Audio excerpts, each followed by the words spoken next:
Lift every voice and sing till earth and heaven ring. Hi, my name is Love Nafi and you're watching Diaspora Diary.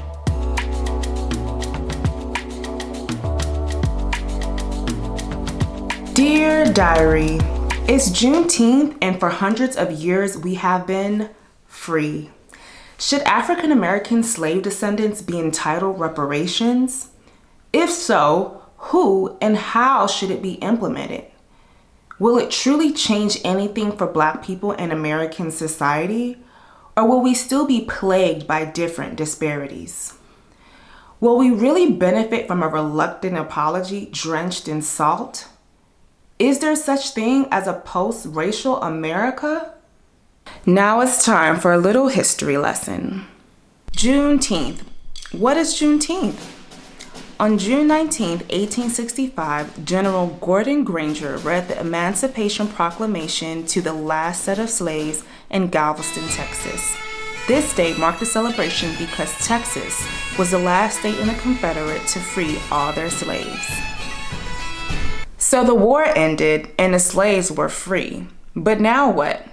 Well, General William Sherman had promised the slaves 40 acres and a mule. This guaranteed that the slaves had something to start with because let's face it, after slavery, they ain't have shit. However, this was reversed by the next president, Andrew Johnson. So my question is, what exactly is reparations? I'm still confused. When we talk about what reparations really means, people like Dr. Claude Anderson have heavily studied the subject, and we have come to the conclusion that reparations means economic redistribution of wealth. Pretty much it's compensation. Compensation in the form of money, material things, or infrastructure. In the past, we've had some kind of reparation-like things. Remember affirmative action? Well, even though it's not really implemented anymore, affirmative action was this idea that we would allow more slots for people of color in higher education institutions. But reparations is not about people of color. Reparations is about giving Black people their 40 acres and a mule. Slavery ended 155 years ago, but Black people still haven't gotten their 40 acres and a mule. What's that about? Bitch better have my money. Pay me what you owe me.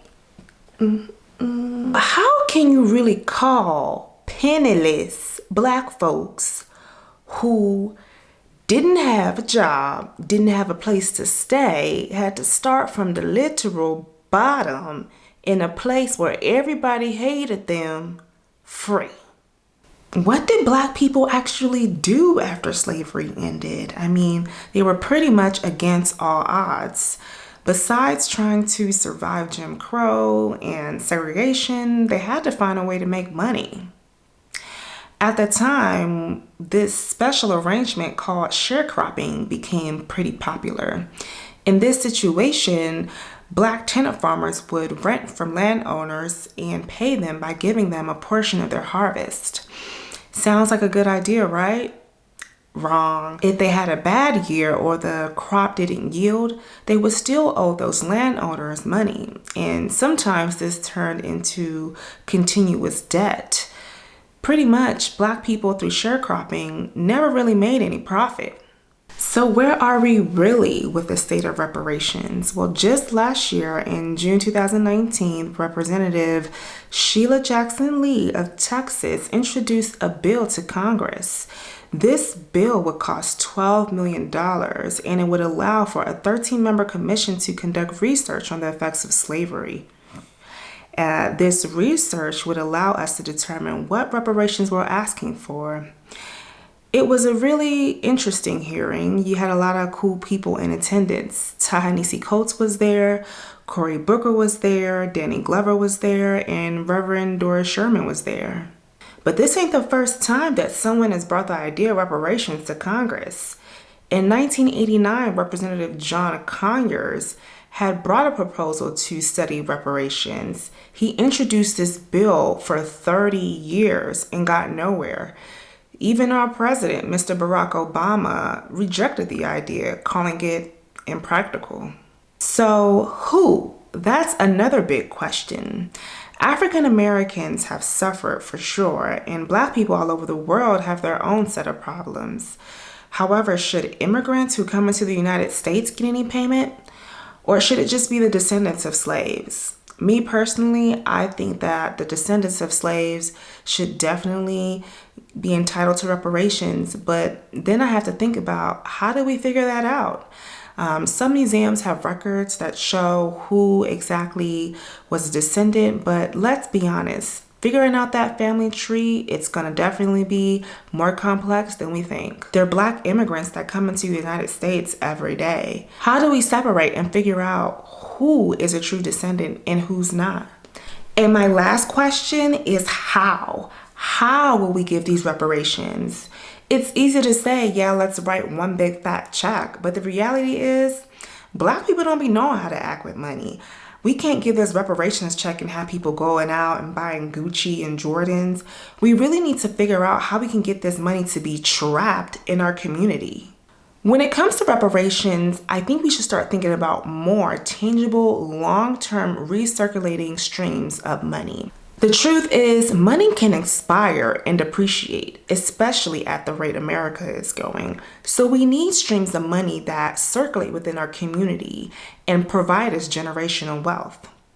Some ideas we need to think about are free education, no property tax, exclusive control of lands and industries, pensions, zero interest home loans, free college tuition, and community development plans to spur Black-owned businesses and Black neighborhoods. Lastly, I just wanted to go through a case study because let's be honest, Native Americans, technically, they did get reparations, but are they doing that great? Even though Native Americans still live on reservations, they're plagued with some of the worst diseases like diabetes and hypertension and obesity. And they also have a lot of depression and alcoholism. They were given casinos, and we like to think that their communities are thriving, but are they really? Does reparations really fix everything? Will reparations remove the racist attitudes and opinions of our white counterparts? What does reparations really do for us in the long term? We know that it can provide economic freedom and potentially allow us to give our kids something that we didn't have. But what does it really mean for the state of Americans, Black Americans in America for years to come? How do we account for the psychological damage? Will a public apology fix it? And let's face it, do we really think our government is going to get on board in the end of the day? We need majority of support from both the Senate and the House. And we also need a president who's going to be willing to sign it. So what are my thoughts on reparations? Well, to be honest, I'm not entitled. I am a daughter of immigrant parents who came here, and even though I'm Black and identify with the Black struggle, I know that my history and my narrative is not the same as Black Americans. And when we talk about what does reparations really mean, do I think it's going to solve everything? Maybe, but when you really think about it, there's going to take more than economic monies and empowerment to remove racist hate from people's heart. I think that as much as we want to see Black Americans and Blacks in general be equal to those others, those white people who are in America, I just know that racism is going to take a lot of work. In order for us to truly eradicate racism, it's going to take a complete 180-degree mind shift. White people are going to have to get used to the idea that Black people are A, human, and B, equal, and that we deserve equality in every realm. Once again, guys, my name is Love Nafi. Thanks so much for watching. Please make sure you hit that subscribe button, turn on those post notifications, and like and comment on this video. I would love to hear what your thoughts are and what you think about reparations. And as always, it's been a pleasure. Thanks so much for watching, and remember, we flock together. Bitch better have my money. Pay me what you. Bitch better have my money.